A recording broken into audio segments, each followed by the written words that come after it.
আসসালামু আলাইকুম। আশা করি সবাই ভালো আছেন।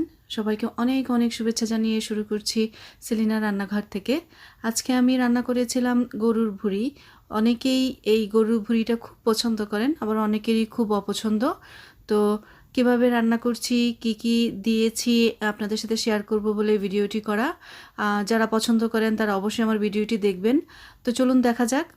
আমি যেই ভুঁড়িটা নিয়েছি এটা বেশ মোটামুটি ভালোই পরিষ্কার ছিল। বাংলাদেশে তো অনেক ঝামেলা এটাকে পরিষ্কার করা, তো এটা পরিষ্কার করাই ছিল। তো তারপরেও আমি এটাকে ভালোভাবে পরিষ্কার করে নিয়েছি, গরম পানি দিয়ে ধুয়ে নিয়েছি, তারপর আবার গরম পানিতে সিদ্ধ করেছি একটু হলুদ আর লবণ দিয়ে, সেই পানিটাও ফেলে দিয়েছি। এখানে একটা ফ্রাই প্যান বসিয়ে দিয়েছি, তো গরম পানি দিয়ে ধুয়ে তারপরে আবার এটাকে ফ্রাই করে নিব।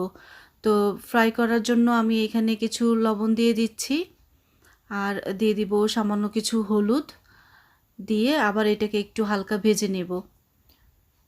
খুব বেশি না, হালকা ভাজবো, যেহেতু এটাকে সিদ্ধ করেছিলাম। তো যাতে আবার অনেকেই গন্ধ সহ্য করতে পারেন না, যাতে কোনো গন্ধ না থাকে সেজন্য আবারও এটাকে একটু হালকা ভেজে নিচ্ছি। তো এইভাবে হালকা ভেজে নিয়ে তারপরে এটাকে আমি রান্না করব। তো বাংলাদেশে আসলে এটা পরিষ্কার করা বেশ কষ্ট। এখানে দেখলাম মোটামুটি পরিষ্কারই, তাই সাহস করে খাওয়ার চিন্তা করলাম, রান্না করার চিন্তা করলাম। তো এখানে আমি একটি ফ্রাই প্যান বসিয়ে দিয়েছি যেটাতে আমি রান্না করব। কিছু তো পরিমাণ মতো তেল দিয়ে দিলাম, দিয়ে তারপরে এটাতে আমি দিয়ে দিব পেঁয়াজটাকে আমি একটু কিউব কিউব করে কেটেছি, একটু বড় বড় করে। আমি দেখেছি আমার মাকে এইভাবে পুরি রান্না করার সময় এভাবে পেঁয়াজ কেটে দিতে। দিয়ে দিলাম স্বাদ মতো লবণ,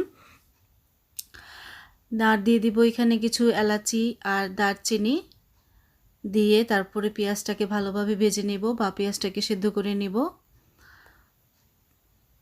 তো পেঁয়াজটাকে ভালোভাবে নেড়ে চেড়ে বা ঢেকে দিয়ে এটাকে আমি সিদ্ধ করে নিচ্ছি। সিদ্ধ হয়ে গেলে আমি এক এক করে সব মশলা দিয়ে দিব। আপনারা আমার ভিডিওটি যদি দেখে থাকেন তাহলে অবশ্যই আমার চ্যানেলটিকে সাবস্ক্রাইব করবেন, ভিডিওটিতে লাইক দিবেন এবং আমার পাশে থাকবেন। দিয়ে দিচ্ছি হলুদের গুঁড়ো হাফ টি স্পুনের, দিয়ে পেঁয়াজটার সাথে ভালোভাবে মিশিয়ে নিচ্ছি।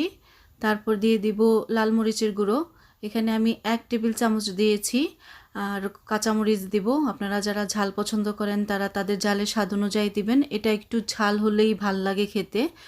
তো দিয়ে দিচ্ছি জিরা গুঁড়ো 1 চা চামচ, দিয়ে দিচ্ছি রসুনের গুঁড়ো 1 চা চামচ,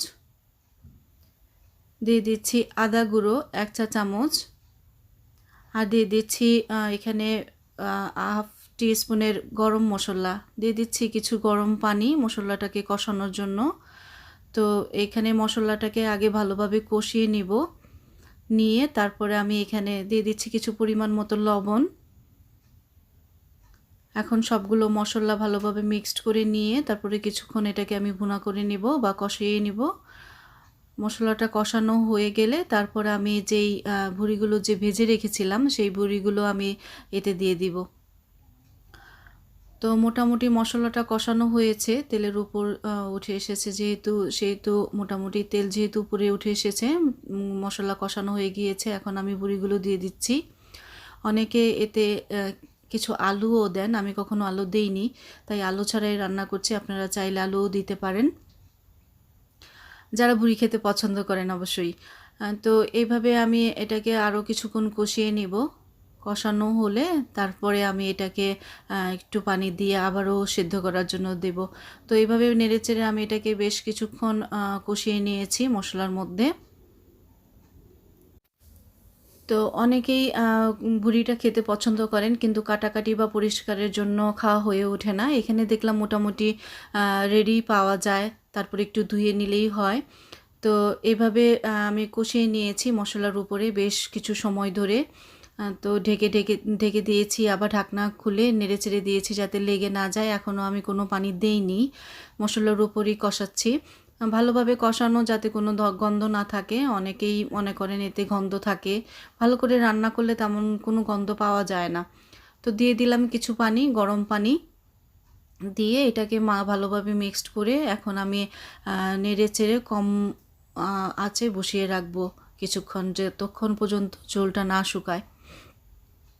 তো ঢাকনা খুলে আমি নেড়ে চেড়ে দিচ্ছি যাতে নিচে লেগে না যায়। তো প্রায় হয়ে এসেছে, এখন আমি শুধু ঝোলটা শুকাবো। অনেকে ঝোল ঝোলও রাখেন, এটা আপনারা আপনাদের পছন্দ অনুযায়ী রান্না করবেন অবশ্যই। তো অনেকেই এটা খেতে বেশ পছন্দ করেন, আমার বাসার কেউ খায় না বলে আমার পছন্দ হওয়া সত্ত্বেও খুব একটা করা হয় না। অনেক দিন পর এটা করলাম এবং রান্না করলাম। তো এইভাবেই রান্না করে নিলাম, প্রায় হয়ে এসেছে। এখন জাস্ট একটু ফ্রাই করে নেব যাতে কোনো ঝোল পানি না থাকে। আমি একটু ড্রাই ড্রাই করতেই ভালো লাগে। তো এভাবেই তৈরি করে নিলাম।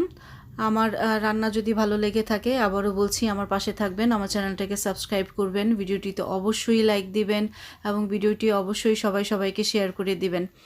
ধন্যবাদ সবাইকে। তো প্রায় হয়ে এসেছে বুড়ি ভুনাটা, এটাকে একটু ভাজা ভাজা করছি, ভাজা ভাজা খেতে ভালো লাগে। তো এভাবেই তৈরি করে ফেলবেন গরুর ভুড়ি। আমি জানি যারা পছন্দ করেন তাদের এটি অনেক প্রিয় খাবার, আর যারা পছন্দ করেন না তারা অবশ্যই অ্যাভয়েড করবেন।